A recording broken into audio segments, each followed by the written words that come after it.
recommended by every heart association is at least 150 minutes of weekly activity. Minimum is a brisk walk, but you can do anything that you love. I mean, cycling, jogging, swimming, anything that you can do and love.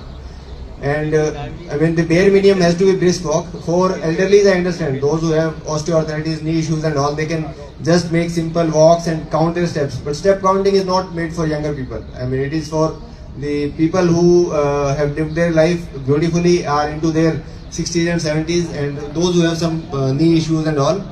But for younger people, step count is not the thing. You have to walk briskly, run, jog, everything that you can do. So, and we have also the second part of it is screening part. So even if you are doing everything that we talked about, but still, I mean, in today's day and time, you can end up with some form of cardiac problems. So screening is absolutely important. It is paramount. You need to understand that we have to get some sort of screening cardiac things every year annually. So we are launching some form of screening cards which will benefit both young people, those who are less than 40, and elderly more than 40 years.